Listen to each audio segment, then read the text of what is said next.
계절이 바뀌듯 변화무쌍한 립체의 초상화 5점 만점에 3.45점.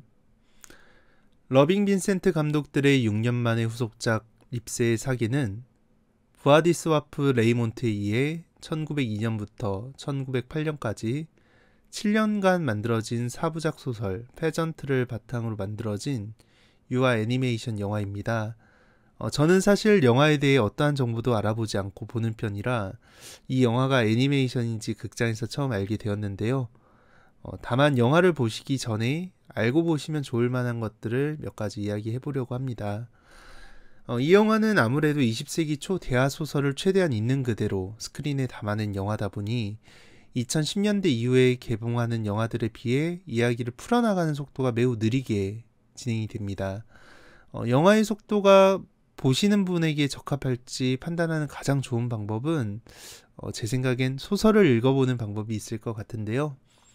아무래도 동유럽 폴란드의 소설이다 보니 이야기의 전반적인 형식이나 분위기, 담고 있는 주제는 톨스토이나 도스토옙스키의 소설과 비슷한 템포로 이야기가 흘러가게 됩니다.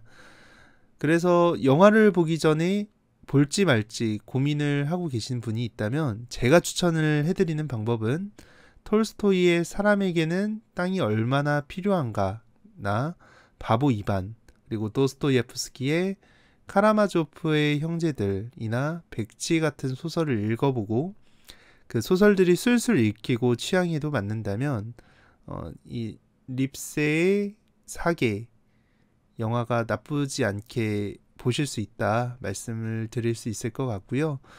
러빙 빈센트는 빈센트 반 고흐의 대표 작품이 움직이면서 다음에 어떤 작품이 나올까 기대를 하면서 관객들을 집중을 시키는 데 반해서 립세의 사기는 미술에 대한 식견이 없다면 어떤 장면이 명화를 오마주했다는 걸 전혀 눈치를 챌 수 없을 정도로 좋게 말하면 정말 방대한 양의 컨텐츠가 압축이 되어 있고요. 나쁘게 말하면 관객들이 한 번만 봐서는 완벽한 감상을 절대 할 수 없을 정도로 컨텐츠가 정말 과다하다 할 수 있겠습니다. 개인적으로 좋았던 점 3가지만 더 말씀을 드려보면요. 첫 번째, 폴카 같은 동유럽 전통음악. 영화 콜드워에서 들으셨던 동유럽의 전통음악 같은 것들이 계속해서 변주가 되면서 나오는데 유화로 된 장면을 더 극적으로 느낄 수 있게 해준다는 점에서 정말 너무 좋았습니다. 영상의 댓글에 사운드 트랙 링크를 달아 놓을 테니까 한번 감상을 해보시면 좋을 것 같습니다. 두 번째는 실사보다 더 극적으로 연출이 됐다는 점인데요.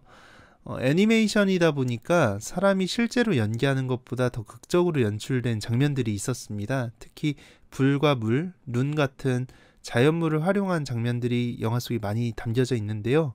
같은 장소지만 빛과 자연물의 질감을 서로 다르게 연출을 해서 시간의 흐름이나 캐릭터 인물의 감정 같은 것이 좀 더 잘 읽히는 느낌, 다른 영화에 비해 더 잘 읽히는 느낌을 받았습니다.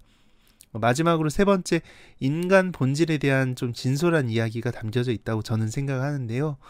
립세의 사계에는 풍성하게 수확을 해서 여유가 있을 땐 너그럽지만 가뭄에 의해 먹고 살기 팍팍해졌을 땐 매우 사나운, 그러니까 보통의 고전 문학에서 말하는 농촌의 인심이 어떻게 변화하는지 날 것 그대로 영화에 담아냈는데요.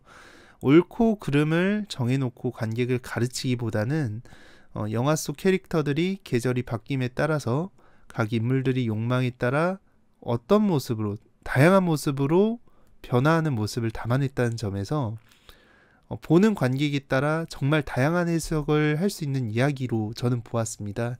그래서 다른 관객들이 영화 속 인물들을 어떻게 해석했는지 본인의 해석과 비교를 하다 보면 인간의 본질에 대해 좀 더 다채롭게 생각할 수 있지 않을까 생각하게 되고요. 결론적으로 립스의 사계는 고전 문학을 좋아하시는 분들에게는 소설이 살아 움직이는 듯한 놀라운 경험을 제공하는 영화입니다. 그래서 톨스토이나 도스토옙스키의 작품을 좋아하신다면 꼭 극장에서 놀라운 경험을 놓치지 않으시길 바랍니다. 감사합니다.